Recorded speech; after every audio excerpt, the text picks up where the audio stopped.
हरियाणा के मेवात से एक ऐसी कहानी सामने आई है जो इंसानियत, मोहब्बत और एकता की मिसाल बन गई है। मेवात की सरजमी पर 3 दिनों तक लाखों लोगों की भीड़ उमड़ी और मकसद था धर्म नहीं बल्कि इंसानियत के पैगाम को मजबूत करना। ये मौका था तबलीगी जमात के 3 दिवसीय विशाल जलसे का, जो पूरी तरह शांतिपूर्ण और अनुशासित माहौल में खत्म हुआ।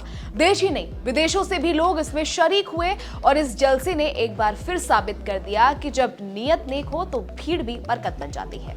मेवात के खुले मैदानों में इंसानों का सैलाब उमड़ा हुआ था। करीब 3 लाख से ज्यादा लोग इस जलसे में शामिल हुए। लेकिन हैरानी की बात यह रही कि इतनी बड़ी भीड़ के बावजूद माहौल में न अनुशासन टूटा, न ही अमन चैन में कोई खलल पड़ा।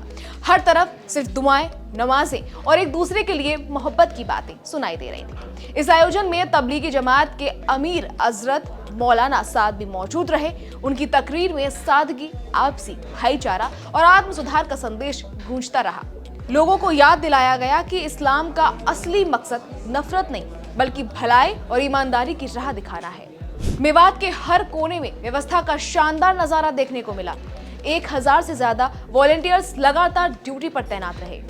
भोजन से लेकर पानी, ठहरने से लेकर सफाई तक हर व्यवस्था बेहद अनुशासित तरीके से चलती रही। लोगों ने खुद भी सहयोग किया और यही वजह रही कि 3 दिनों तक इतने विशाल आयोजन के बावजूद कोई अफरा तफरी नहीं हुई।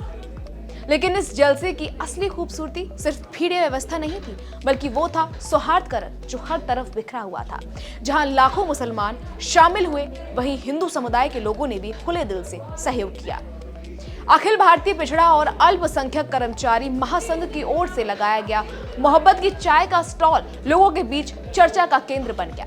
इस पहल की नींव रखी गई दिवंगत नेता कांशीराम ने, और इस बार उस चाय के हर प्याले में भाईचारे की खुशबू थी। वहीं राजेश गर्ग नाम के एक शख्स ने वेज बिरयानी का स्टॉल लगाकर इंसानियत की भूख मिटाई। धन नहीं देखा, सिर्फ इंसान देखा। अगर बात करें तबलीगी जमात की, तो इसकी नींव 99 साल पहले मौलाना मोहम्मद इलियास कांदलवी ने रखी थी। इस संगठन का उद्देश्य किसी को धर्म परिवर्तन कराना नहीं, बल्कि मुसलमानों को इस्लाम की असली शिक्षा और सादगी भरे जीवन की ओर लौटाना है। आज ये आंदोलन 150 से ज्यादा देशों में सक्रिय है और हमेशा खुद को गैर राजनीतिक बताता है। तबलीगी जमात के जलसों का असल मकसद होता है आत्म सुधार, लोगों को सही आचरण, सादगी और नेक नियति के रास्ते पर चलने की प्रेरणा देना। और मेवात का यह आयोजन उस मकसद का सबसे बड़ा उदाहरण बन गया। 3 दिन का ये जलसा न सिर्फ एक धार्मिक आयोजन था, बल्कि ये इंसानियत, एकता और मोहब्बत की जिंदा तस्वीर बन गया, जब अलग अलग धर्मों के लोग एक दूसरे की सेवा में नजर आए। मेवात ने जलसे के जरिए देश को ये खूबसूरत पैगाम दिया है कि मजहब नहीं सिखाता, आपस में बैर रखना इंसानियत सबसे बड़ा धर्म है।